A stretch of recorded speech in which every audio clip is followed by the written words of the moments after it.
과거에는 팹리스 업체들이 어떤 칩을 만들어야겠다라는 스펙을 정하고 또 그 스펙을 구현할 수 있는 설계를 하면 중간에 디자인 하우스라고 불리는 비즈니스 모델이 그 설계를 제조할 수 있는 도면으로 만들어내는 그런 역할을 담당을 했었어요. 그리고 그 도면을 가지고 파운드리가 실제로 물리적인 반도체 회로를 만들어내는 그러한 밸류 체인이 만들어져 있었었는데요. 근데 이제 21세기 들어가서 2015년 정도를 경계로 이러한 패러다임이 완전히 바뀌게 됐습니다. 그래서 앞으로 더 다양한 유즈 케이스에 최적화된 그런 반도체를 더 많이 설계를 해야 되는데, 만들어야 되는 그 수많은 다양한 반도체마다 팹리스 업체들이 붙어가지고 하나하나의 스펙과 설계를 다 반복해서 수행을 한다는 게 굉장히 비경제적인 그런 일이 발생을 하게 된 거예요. 구독자 여러분 안녕하세요. 오늘은 신사임당에서 아주 소중한 게스트분을 모셨습니다. 우리 대표님 간단하게 소개 부탁드리겠습니다. 네, 안녕하세요. 저는 반도체 설계 플랫폼 세미5를 창업해서 대표를 맡고 있는 조명현이라고 합니다. 불러주셔서 감사합니다.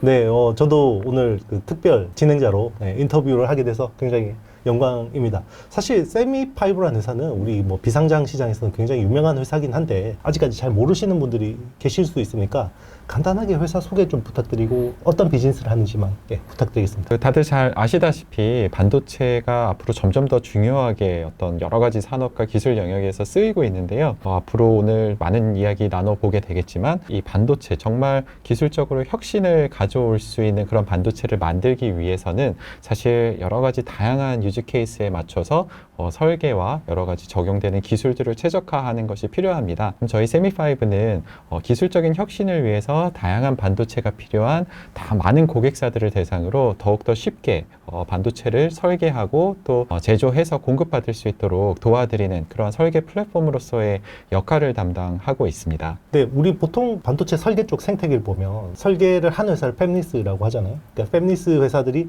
설계를 하는데 설계 도면을 직접 다 하진 않잖아요. 그래서 보통은 핵심 알고리즘만 자기네들이 가지고 있고 나머지 IP들을 라이센스를 해서 쓰기도 하고, 그리고 이제 요거를 파운드리에 맡기기 전에 디자인 레이아웃이 필요한데 그런 쪽에 이제 비즈니스를 하는 게 전통적으로 이제 우리 세미5의 디자인 하우스라고 하잖아요. 네, 맞습니다. 근데 요즘에는 약간 요게 비즈니스가 예전처럼 단순히 디자인 하우스라고 하기는 좀 이제 무리가 있죠. 그러니까 제가 플랫폼이라고 하는 데서 굉장히 좀 이제 인상 깊었는데 좀 어떻게 달라지는지 좀. 네, 맞습니다. 반도체 산업이 말씀하신 것처럼 어떤 과거에는 팹리스 업체들이 어떤 칩을 만들어야겠다라는 스펙을 정하고 또 그 스펙을 구현할 수 있는 설계를 하면 이제 중간에 디자인 하우스라고 불리는 그 비즈니스 모델이 그 설계를 제조할 수 있는 도면으로 만들어내는 그런 역할을 담당을 했었어요. 그리고 그 도면을 가지고 파운드리가 실제로 물리적인 반도체 회로를 만들어내는 그러한 밸류 체인이 만들어져 있었었는데요. 근데 이제 21세기 들어가서 2010년, 15년 정도를 경계로 이러한 패러다임이 완전히 바뀌게 됐습니다. 그래서 여러 가지 앞으로 더 다양한 어떤 유즈 케이스에 최적화된 그런 반도체를 더 많이 설계를 해야 되는데, 그 만들어야 되는 그 수많은 다양한 반도체 마다 팹리스 업체들이 붙어가지고 하나하나의 스펙과 설계를 다 반복해서 수행을 한다는 게 굉장히 비경제적인 그런 일이 발생을 하게 된 거예요. 그러다 보니까 칩을 만들고 싶어 하는 그런 유즈 케이스 오너들이 어떤 칩이 있으면 내가 혁신을 할 수 있겠다, 이런 아이디어가 있을 때 그 아이디어에서부터 시작해서 설계와 구현을 하나로 묶어서 고객들이 반도체에 대한 어떤 전문적인 경험이나 아니면 인력이나 그런 역량들을 전부 다 갖추고 있지 않더라도 반도체 설계 플랫폼에서, 디자인 플랫폼에서 설계부터 끝단까지 모두 맡아서 원스톱으로 반도체를 설계해서 제공할 수 있는 그런 디자인 플랫폼 모델로의 진화가 굉장히 가속화되고 있는 상황입니다. 그러니까 예전에는 그냥 단순히 설계한 거, 이게 사실 설계도라는 게 팹리스가 주는 게 대부분 그게 프로그램 파일처럼 그렇다면서요. 거의 뭐 코딩처럼 그런데 그거를 이제 파운드리 회사가 이렇게 반도체 회로로 구현할 수 있게 위해서 이제 디자인 레이아웃을 해주는 건데, 이런 것들이 이제 점점 더 워낙 수요가 많다 보니까 계속 그거를 새로 그리는 것보다는 기존에 있던 것들을 잘 활용해서 하는 게 이제 플랫폼이라는 컨셉으로 말씀하신 것 같고, 그리고 이제 턴키라는 게 요즘엔 되게 중요한 것 같은데 원스톱 솔루션이라고 말씀하셨어요. 그래서 예전에는 그냥 전공정에서 팹에서의 공정에서만 수행했다 그러면 요즘에는 어드밴스드 패키징 뭐 이런 후공정까지 다. 맞습니다. 네, 그런 것들 다 하는 게 중요한 건데, 우리 그러면 세미5 같은 경우는 지금 뭐 턴키에 대한 레퍼런스는 뭐 지금 상당히 축적됐다고 볼 수 있는 건가요? 네, 다양한 국내외 고객들을 대상으로 다양한 기술들을 활용해서 다양한 제품을 턴키로 개발을 하고 또 공급을 하고 있습니다. 그래서 국내 다수의 그 인공지능 반도체 회사들을 대상으로 저희가 설계부터 구현 그리고 제조까지 턴키로 맡아서 실제 제품을 양산 제품을 공급하는 그러한 프로젝트가 다수 있고요. 그리고 이제 작년부터 저희가 해외 고객 진출을 많이 진행을 하고 있기 때문에 이제 중국과 미국 그리고 일본에 있는 회사들을 대상으로도 이러한 과제들을 진행을 하고 있는데 그 부분에 있어서 어떤 인공지능이라든지 아니면은 카메라 그리고 공정 측면에서도 뭐 4나노미터, 5나노미터 이런 쪽의 공정부터 뭐 20나노, 22나노 쓰이는 기술 측면에서도 어떤 전통적인 시스템 온 칩도 있지만 그런 다양한 어떤 어드밴스드 패키징을 사용을 하는 멀티다이 패키징이라든지 그리고 최근에는 3D로 메모리를 적층해서 사용하는 그런 3D IC 메모리 개발 과제까지 저희가 턴키로 맡아서 진행을 하고 있습니다. 그 의미는 저희가 그 부분에 대한 전문성을 가지고 전체적인 설계를 진행을 하는 부분 뿐만이 아니라 이 칩에 활용되게 되는 다양한 기술을 이제 공급하는 회사들뿐 아니라 3D IC 메모리라고 하면 그러한 메모리를 공급하는 업체라든지 여러 웨이퍼를 하나로 이제 적층하는 그러한 설비를 제공하는 업체라든지 전 세계에 있는 다양한 반도체 생태계의 다양한 업체들과의 어떤 협력 구조를 만들고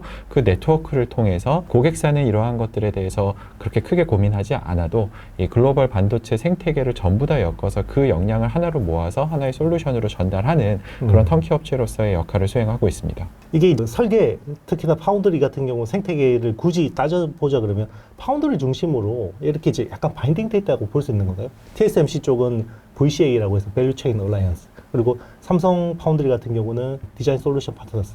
그러면 요게 서로 막 교차해서 비즈니스를 하기는 좀 어려운 거죠. 특정 파운드리 바인딩이 돼 있다고 볼 수 있는 건가요?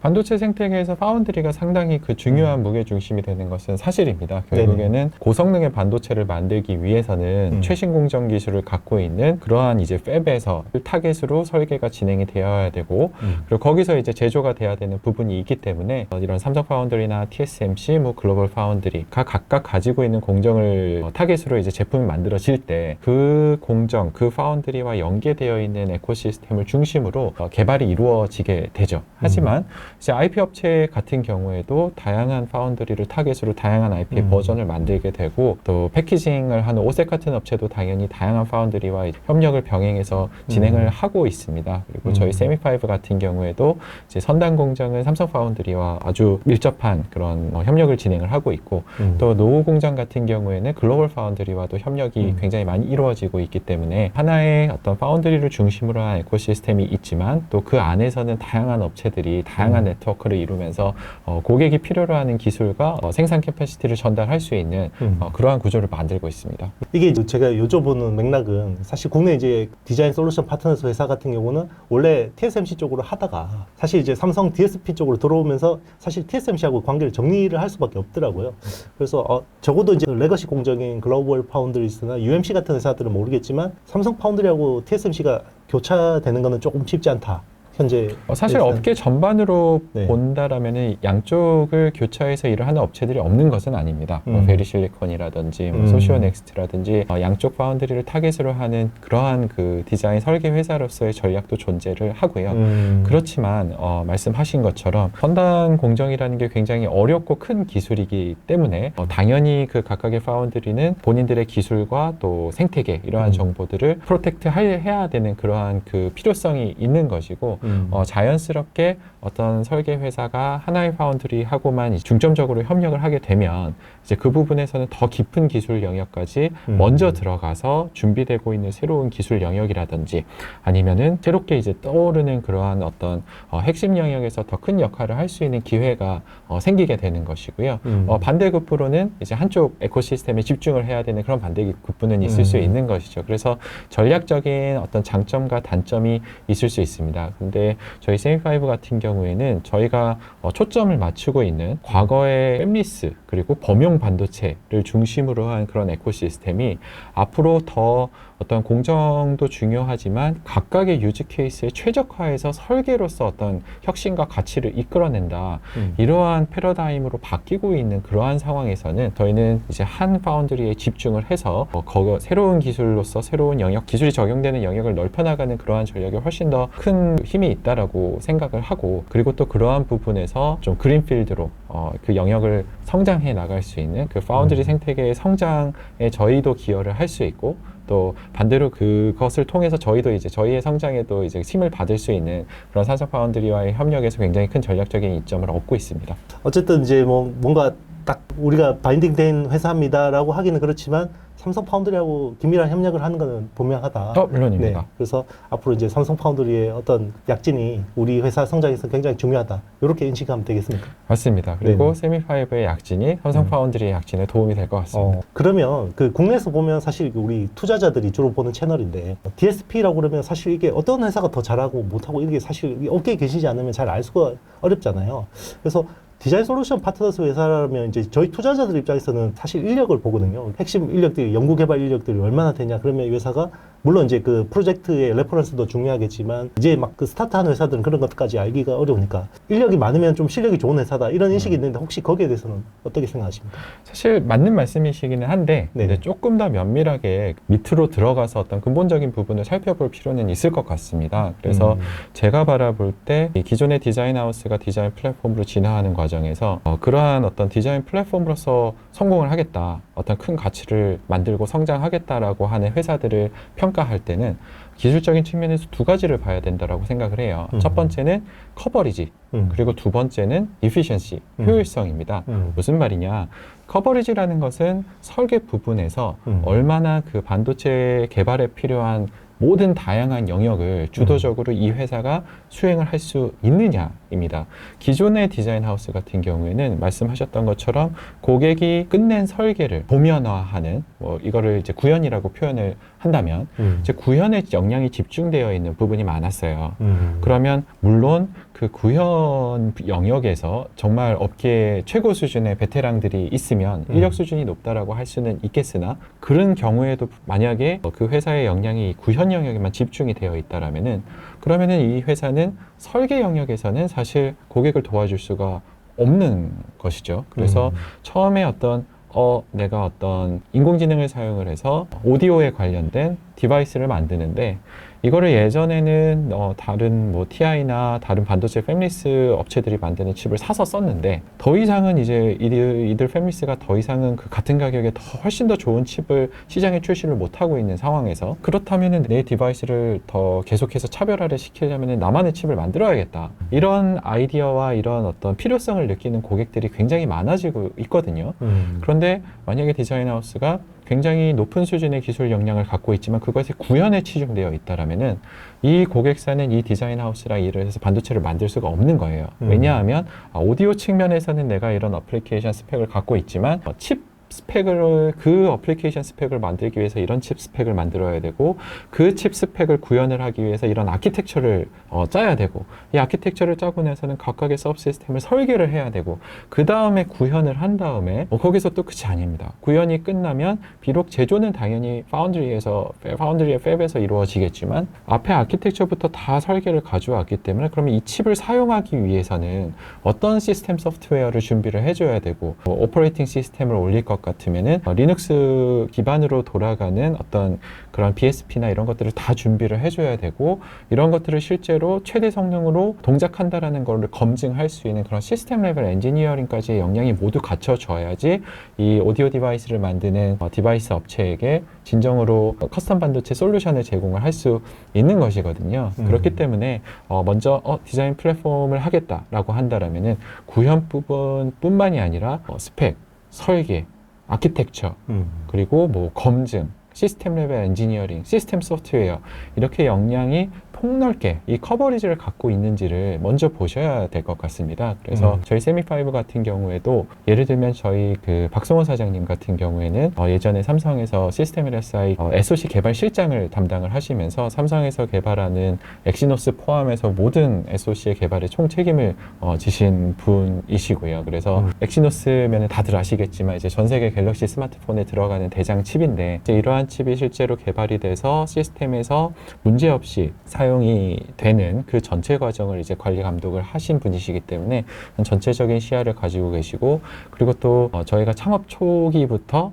굉장히 그 비중을 갖고 키워왔던 소프트웨어 팀, 사실 디자인하우스에서 소프트웨어 팀을 팀 규모로 키운다라는 것은 사실은 찾아보기 어려운 경우였습니다, 예전에는. 근데 저희는 창업 초기부터 이러한 커버리지를 갖추는 그러한 부분을 초점을 맞춰왔기 때문에 다양한 어떤 에릭슨을 포함해서 다양한 어떤 디바이스에서 시스템 소프트웨어 개발을 경력을 쭉 쌓아오신 그러한 구루들이 이제 저희 소프트웨어 팀에 계시죠. 그래서 이러한 예시와 같이 먼저 인력을 보시는 게 정답이긴 한데, 그런데 이 디자인 플랫폼 역할을 수행하기 위해서는 그 인력이 가지고 있는 역량의 커버리지가 넓어야 된다. 이 부분이 굉장히 중요한 부분이 될 것 같습니다. 그래서 사실은 기존의 디자인 하우스들이 어떤 특정 영역만 이 부분만 도와드리겠습니다, 다른 거 다 해주시면 이 부분만 저희가 할게요, 이렇게는 더 이상 그 비즈니스 기회를 많이 못 만들고 있기 때문에 그런 과제는 이제 거의 없어요. 그렇기 때문에 이제 다른 디자인 하우스들도 이 역량 범위를 넓히기 시작을 했고, 그래서 이 커버리지는 계속해서 늘어나고 있는 상황입니다. 근데 그 상황에서 한 가지 더 보셔야 되는 것은 이 efficiency예요.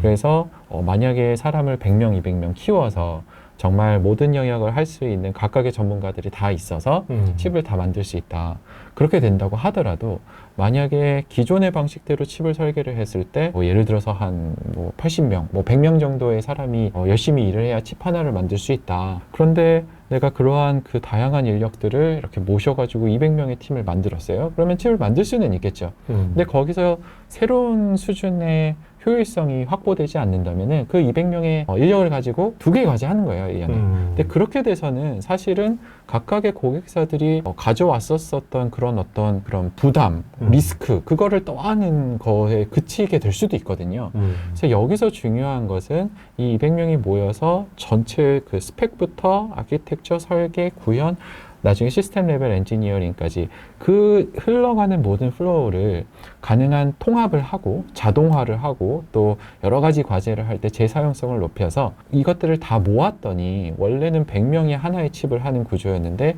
200명이 모여서 그 시너지를 가지고 9개, 10개 과제를 수행할 수 있는 그런 효율성이 확보돼야지만 이러한 그 디자인 플랫폼으로서 진정한 가치를 만들어낼 수 있다라고 생각을 합니다. 그래서 인력이 충분히 있고 좋은 인력이 있고 그 커버리지가 있다라는 것을 확인한 다음에는 실제로 이 회사가 디자인 플랫폼으로서 이런 효율성의 혁신을 어떻게 하고 있는지, 설계를 효율적으로 하기 위해서 회사 내부에 쌓여있는 어떤 디자인 에셋은 뭔지, 설계 방법론은 무엇인지, 그것의 어떤 자동화 수준은 어떠한지, 이런 부분을 보게 될 때 앞으로 이 회사가 디자인 플랫폼으로서 얼마나 경쟁력이 있을지를 바라볼 수 있다고 생각을 합니다. 사실 들으시는 분들이 굉장히 어려우실 수도 있는데요. 제가 간단하게 정리해 볼 테니까 혹시나 틀리면 좀 지적해 주시면 좋을 것 같아요.